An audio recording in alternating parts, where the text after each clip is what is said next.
Bom, eu não sei se vocês sabem, mas em agosto, né, o mês de agosto marca o Agosto Lilás, que é o mês oficial de combate à violência contra a mulher. É uma temática que você que acompanha aí, a gente sabe que a gente gosta muito de conversar, de debater, né, e de esclarecer aqui aos ouvintes que acompanham a gente no programa Reclamar Adianta. É muito importante a gente falar desse assunto porque os números de violência contra a mulher chocam, porque 1 em cada 4 mulheres no mundo afirma ter sofrido violência doméstica ao longo da vida.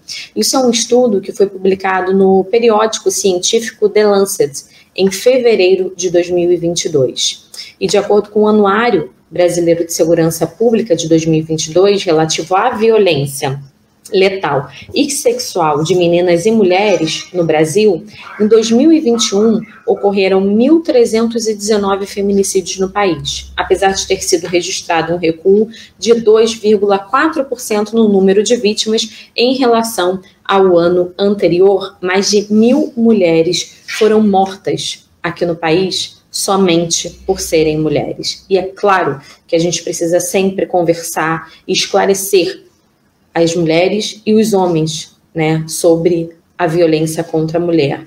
E hoje eu quero chamar muito você, homem, aí para essa reflexão, né? Quais são as práticas que você adota no dia a dia que contribuem para essa perpetuação da violência contra a mulher? Então, eu queria que vocês, homens que acompanham aqui o Reclamar Adianta e sempre são muito carinhosos com a gente, eu gostaria que vocês parassem e pensassem um pouquinho nisso.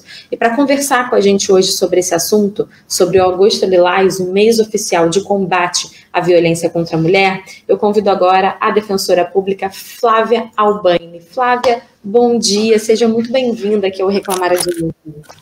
Bom dia, tudo bem? Estão me ouvindo bem? Estamos sim, Flávia. Você nem precisa colocar o microfone pertinho de você, não. Pode deixar embaixo, sem problema, que o áudio fica perfeito. Que bom ter você aqui com a gente no programa Reclamar Adianta, Flávia. Flávia, os números de violência contra a mulher chocam, não é? Principalmente nós, mulheres. A gente ouvir que mulheres são vítimas todos os dias de violência é um dado que choca a gente, né? Em pleno século XXI, a gente vê todos os dias mulheres que são vítimas de violência. Quando a gente fala de violência, a gente não está falando de violência física somente, a gente está falando de violência psicológica, de violência patrimonial, de todos os tipos de violência ali descritos na Lei Maria da Penha.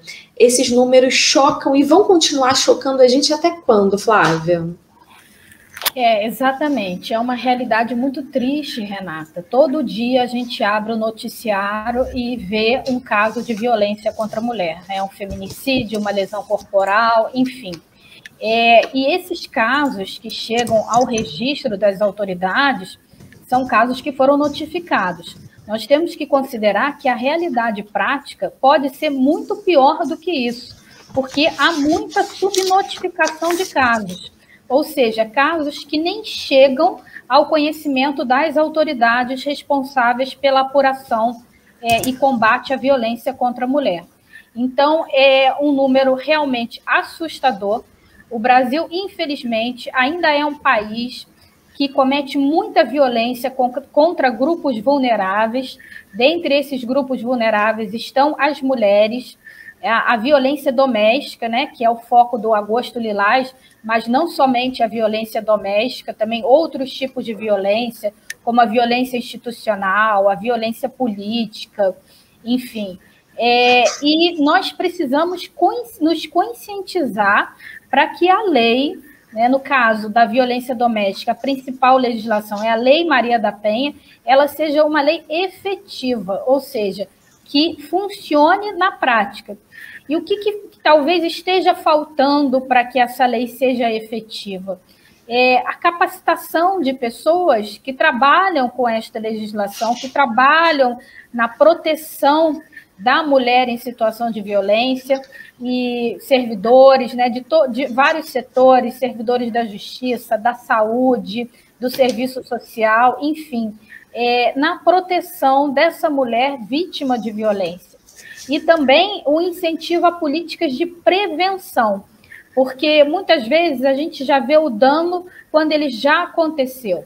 Obviamente que tem que punir o agressor, mas a gente precisa também ter uma consciência, uma prática de prevenir danos, de prevenir que aquilo aconteça, de investimento em políticas de prevenção, o que vai exigir uma articulação de diversos atores, diversos segmentos sociais, de âmbito municipal, estadual, federal, para conscientização desses homens que praticam a violência e das mulheres, para que elas não se permitam ser violentadas, se empoderem e tenham condições de sair de uma situação de violência. Ô Flávia, no início da tua fala, você falou sobre a questão da subnotificação, né? De que esses números que nós temos conhecimento são números subnotificados. Porque a gente sabe que muitas mulheres têm medo de denunciar. Por mais que nós tenhamos aí uma lei forte, a Lei Maria da Penha, que ampara essas mulheres em situação de violência, a gente tem a questão das medidas protetivas, mas muitas mulheres têm muito medo de denunciar os seus agressores. Por que isso continua acontecendo, Flávia? Esse medo, ele é ocasionado por uma série de motivos. Muitas vezes a dependência emocional e a dependência financeira, a dependência emocional no sentido de que aquela mulher ela está numa situação de violência, mas ela tem dificuldade emocional em romper aquele ciclo, e aí ela precisaria de um acompanhamento terapêutico para fazer isso. A dependência financeira, muitas vezes ela não tem uma rede de apoio, ajuda de familiares que possam auxiliá-las, ainda mais se tiver filhos com o agressor. Então, existe essa questão da dependência financeira. O medo da revitimização.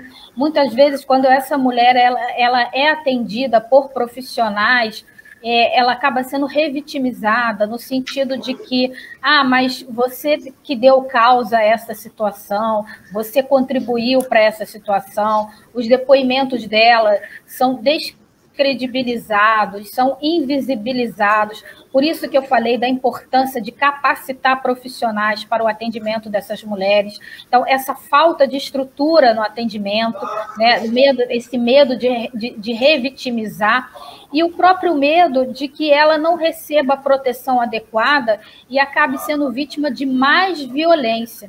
Então, veja que são diversos fatores, desde os fatores individuais da mulher, os fatores familiares, a falta de uma rede de apoio, até fatores sociais, estruturais, que é esse despreparo das pessoas envolvidas, né, principalmente atores estatais, envolvidos na proteção dessa mulher, que ao invés de protegê-la, acabam revitimizando essa mulher. Você tocou em um ponto muito importante que eu já tinha escrito aqui para te perguntar, Flávia, porque assim, muitas vezes a gente vê mulheres em situação de violência que denunciam seus agressores e recebem ali uma medida protetiva para que o agressor não tenha contato com ela ou fique afastado. Só que mesmo com a medida protetiva, a gente vê que esse agressor, ele vai ao encontro dessa mulher que é vítima de violência, e muitas vezes acaba assassinando, acaba cometendo um feminicídio contra essa mulher. Por que a medida protetiva, Flávia, ela acaba não sendo suficiente para proteger essa mulher? Porque eu fico pensando o seguinte, a mulher também que é vítima de violência, né, ela acaba também tendo medo de denunciar, além de todas essas questões que você colocou para a gente, né, essa dependência financeira e emocional, que a gente sabe que ainda é uma realidade no nosso país, né, muitas mulheres acabam deixando ali os seus empregos para cuidarem dos filhos e acabam tendo ali o salário do marido como a única fonte de renda. Então, ainda existe muito essa dependência econômica e, é óbvio, a dependência emocional. Mas esse medo também, né, da medida protetiva não ser eficiente, acaba também fazendo com que as mulheres não denunciem os seus agressores. E por que a medida protetiva, muitas vezes, ela não se mostra aí eficiente para proteger essa mulher? Pois a Lei Maria da Penha, desde do seu nascedor até os dias de hoje, ela passou, né, por algumas alterações no sentido de melhorar, no sentido de aprimorar a proteção dessas mulheres. Mas, mesmo assim, a gente ainda acaba vendo mulheres com medidas protetivas sendo vítimas de violência. E o que está acontecendo aí? É aquela situação que eu volto a falar, da falta de efetividade prática da lei. Está havendo alguma falha na proteção dessa mulher pelos atores estatais que deveriam zelar pela proteção dessa mulher e pelo cumprimento das medidas protetivas. Então, é preciso fazer um diagnóstico por que essas medidas protetivas, em que pese as medidas protetivas, essas mulheres continuam sendo vítimas de violências, feminicídios, qual é a falha que está acontecendo na aplicação da lei.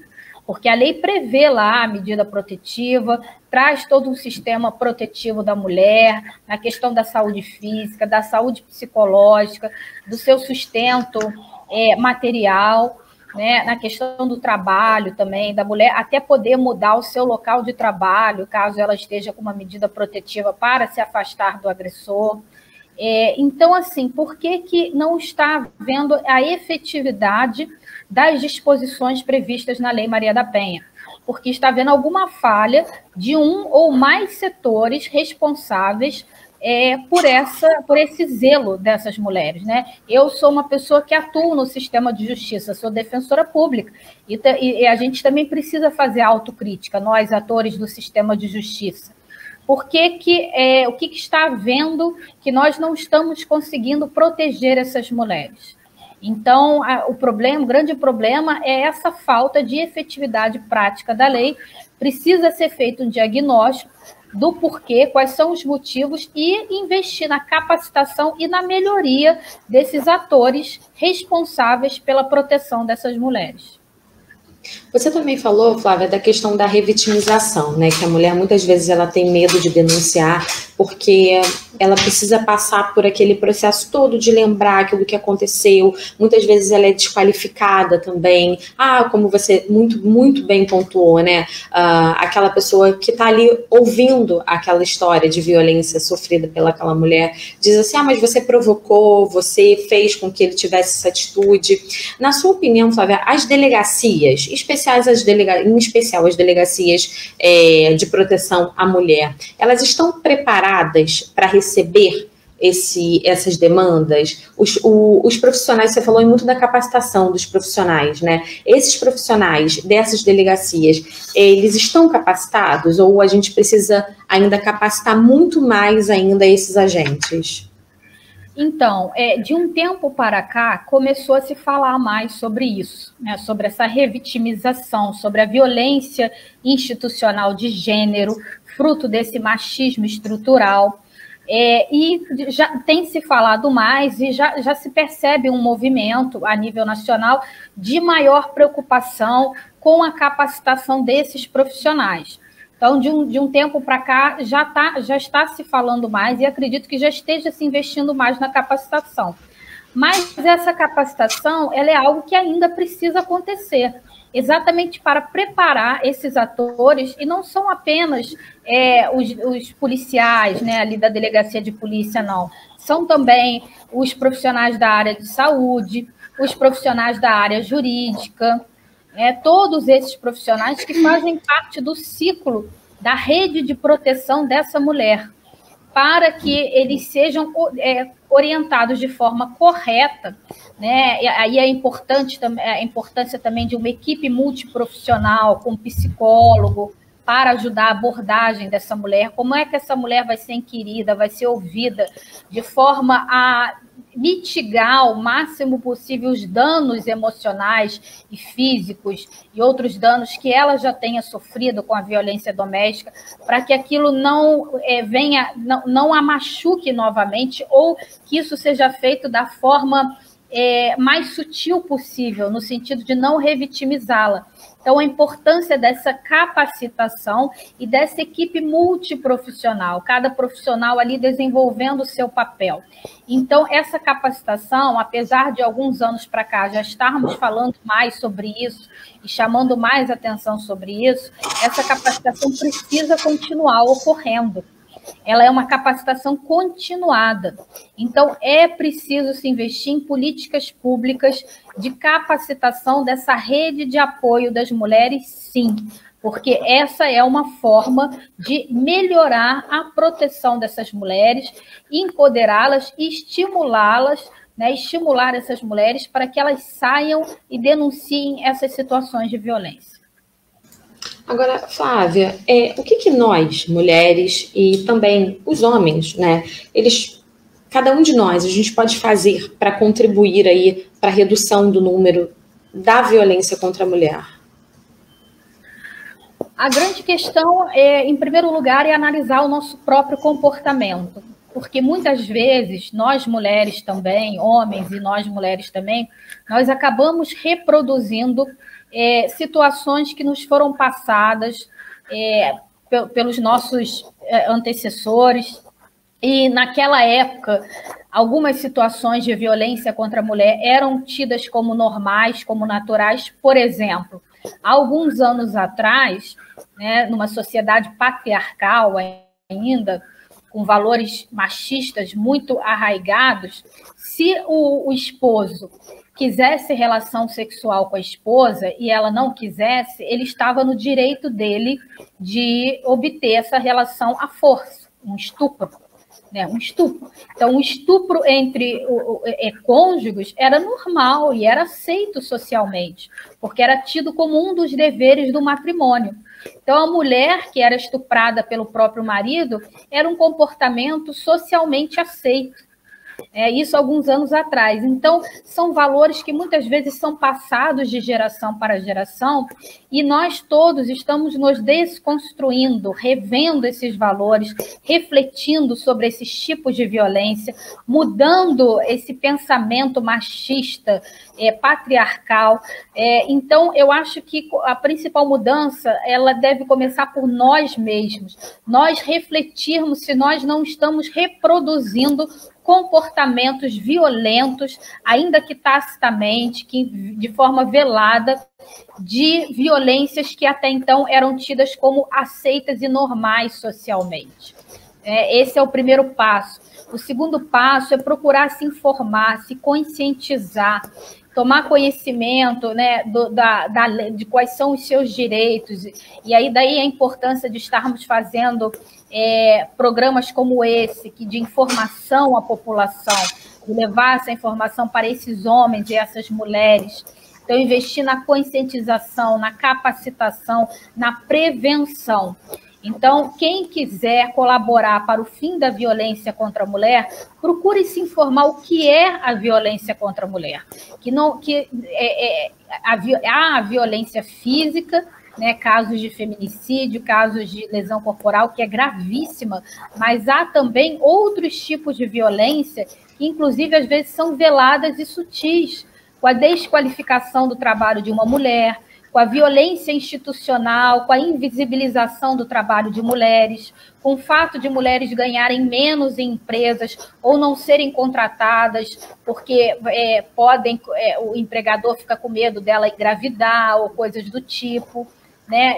Essa desqualificação, a violência política de gênero, nós estamos num ano eleitoral, então a violência política de gênero contra mulheres é gravíssima, né? Desqualificando candidatas e outras mulheres que ocupam cargos e espaços de poder. Então, será que eu não estou reproduzindo, ainda que de forma velada, comportamentos assim?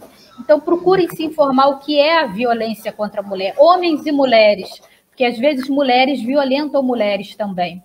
Então, procurem se informar o que é a violência contra a mulher e como combatê-la. Eu acho que o acesso à informação e a conscientização são coisas primordiais.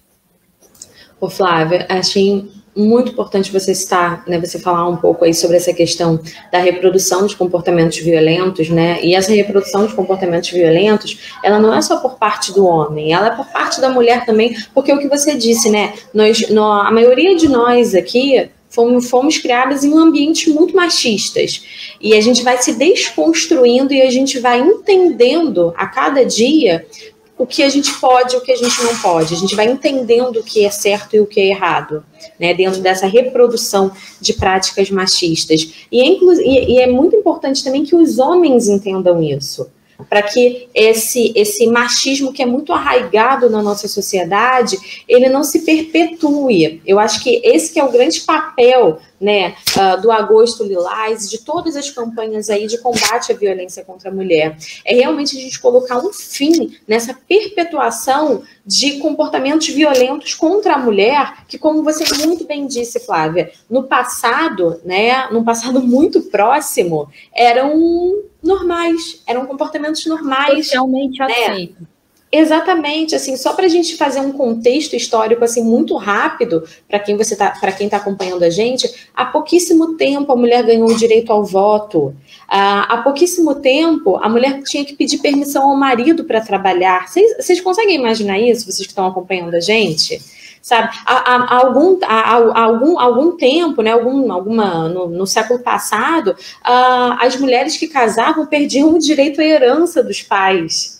Então, assim, é tanto absurdo, né, Flávia? Só que há algum tempo tudo isso era normal, era natural, né? Até a mesma questão do sobrenome da mulher passar a ter o sobrenome do pai e depois passar a ter o sobrenome do marido. É porque, olha, agora você é propriedade do seu pai, agora o seu pai está passando a propriedade para o seu marido e você passa a ser propriedade dele. Então, assim, tudo isso, né, é uma luta constante que as mulheres têm contra toda essa violência, contra todo esse comportamento que sempre colocou a mulher num lugar de inferioridade, num lugar menor na sociedade do que o homem. E aí eu acho que é isso que o Agosto Lilás e todos esses movimentos de combate ao preconceito e à violência contra a mulher buscam, né, Flávia? Exatamente. Né, nós iniciamos falando aqui da violência doméstica, da Lei Maria da Penha, mas essa violência ela ultrapassa os muros domésticos. Ela está em todo lugar, ela está no ambiente de trabalho, ela está no ambiente político, ela está na sociedade como um todo. Então, é esse machismo estrutural, né, que é algo tão corriqueiro, que acontece com tanta frequência, que já foi normalizado. E a gente acaba aceitando como normal o que não é para ser normal. Inclusive, mulheres que se acostumam a sofrer violência, né, elas são tão violentadas que para elas aquilo já é o normal delas. Sofrer aqueles comportamentos violentos num ambiente de trabalho ou então numa relação afetiva, enfim, já é o normal, o que não é para ser normal. Né? Violência não é para ser normalizada, é para ser combatida. E a própria sociedade, por conta disso tudo que a gente falou, muitas vezes acaba se acostumando com isso e até invisibilizando, desacreditando e tentando justificar. Né? Muitas vezes, agora também já tem se falado sobre isso, vítimas de violência sexual se perguntavam, mas o que você estava fazendo com short curto de noite na rua? Então, assim, não justifica, nada disso justifica um estupro, uma violência sexual contra ninguém. Então, essa tentativa de justificar, essa desqualificação da violência contra a mulher, essa invisibilização, é isso que a gente precisa se conscientizar e combater de forma veemente. Flávia, muito obrigada pela sua participação hoje com a gente, falando com a gente, conversando, né? Colocando aqui um holofote sobre esse assunto, né? Violência contra a mulher. Muito obrigada pela sua participação, Flávia Albani, que é defensora pública. Muito obrigada mais uma vez, Flávia, pela sua disponibilidade de começar aqui esta terça-feira com a gente aqui no Reclamar Adianta. E eu gostaria de pedir para que você deixe aí, né, se você quiser, compartilhar com os nossos ouvintes, redes sociais, enfim, o espaço é seu. Renata, eu que agradeço pela oportunidade de estar aqui falando sobre um tema tão importante para todos nós, homens e mulheres, enfim, para essa conscientização, né? Eu acho muito difícil, infelizmente, né, uma mulher que nunca tenha sido vítima de algum tipo de violência no decorrer da sua vida. Que não tenha sido uma violência doméstica, mas às vezes uma violência no trabalho, uma violência num cargo de gestão, enfim, todas nós acabamos sofrendo com isso. Então, vamos nos conscientizar, vamos lutar, precisamos de homens também ao nosso lado, homens que estejam dispostos a nos ajudar nessa luta. Então, é uma luta de todos nós. Eu agradeço muito. E para quem quiser conhecer um pouco mais do meu trabalho, eu deixo aqui meu Instagram, é @FláviaAlbaine, Flávia normal, Albaine, ALBAINE. E o canal no YouTube, onde eu estou sempre também fazendo debates e lives sobre inclusão social, que é Juntos pela Inclusão Social, Flávia Albaine. Juntos pela Inclusão Social, Flávia Albaine. Então, sigam e aproveitem o conteúdo que é exposto lá. Muito obrigada.